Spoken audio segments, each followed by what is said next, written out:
I've always been rich, but I'm not just rich because of money. You have to understand, I'm rich because of a bunch of things that money cannot buy. Like, I know there's people with lots of money, but they don't have the network I have. They don't have the brotherhood I have.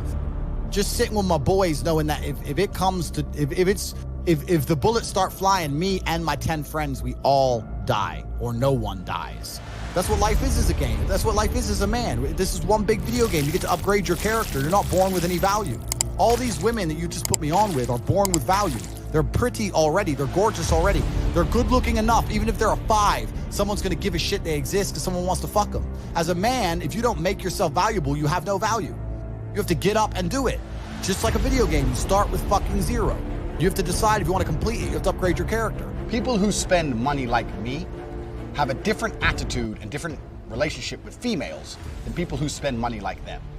These people who advocate save, save, save, save are banging 6s. They have a 6, they're happy with their 6, they sit at home. If you have a 6 and you're happy with your 6, you don't need a sports car. Why? You don't need designer clothes. You don't need to go to the club. You don't need a cool Instagram. You don't need shit if you're banging average ass hoes.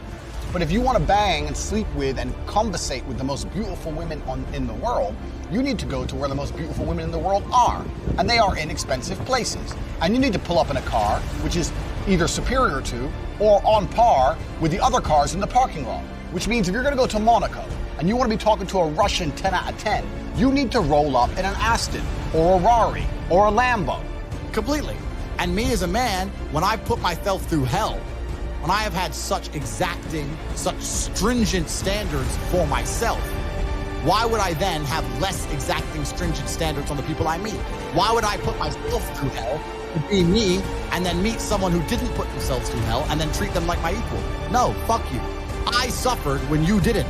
So you're not my equal because you decided not to suffer. You have enjoyed comfort when I haven't, and that's fine, but don't expect me to look at you as my equal because you're not. I'll snap your fucking neck. If you cannot control your own mind, then you are just a feather in the wind of life. Because your own mind is the only thing you can control. You can't control the weather. You can't control other people. You can't even control whether your heart stops beating. You might have a heart attack tomorrow. You can't control anything besides what you think. If you cannot control your own mind, then you go through life with 0 control. 0 influence. You can't control anything. You're just a feather in the wind, waiting for life to blow you from happy place to sad place to happy place to sad place, completely hoping on the gods to be fortunate to you, because if any genuine discomfort comes your way, you're fucked. It is trained, like everything else in life. It is trained. So if you find yourself not appreciating what you have until it's gone, then you must blink and cure your brain. If you find yourself unable to focus or concentrate on tasks, you must blink and cure your brain. If you find yourself unable to go and dedicate yourself to something you don't want to do, you must blink and cure your brain. Because all of our minds have been under constant assault for years.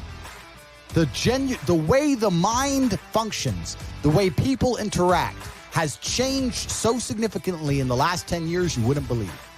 If you go to a party today as opposed to a party 10 years ago, they look completely different. People are acting differently. People are on their phones now than ever used to be. Even now, people will go to places only to get an Instagram picture, even if they don't enjoy the place. Wow. It's all about pretending they're having fun as opposed to actually having fun. The entire paradigm of society and how we interact has now changed.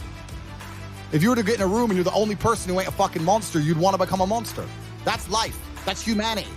So I say this to people all the time. If you know you're the sum of the 5 people you hang around with, why you hang around with people you don't want to be? But there's something that's always kind of confused me.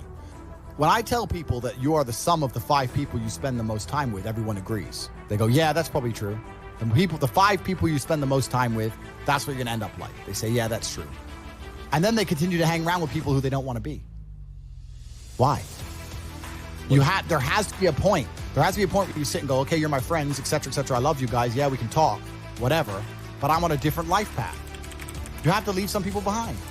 You wouldn't want to be, if you were to come hang out with me and you were in a room with me and my 5 friends, you'd feel self-conscious. You're right. You don't feel self with your friends because you only surround yourself around people that are on like your level of like. I'm with killers. I'm with killers. We're fucking monsters. If you were to come hang around with me and my crew, you would be self-conscious, and that self-consciousness would motivate you, or they would certainly instill the discipline required for you to change. You don't feel self-conscious amongst your peers. That's why you don't change.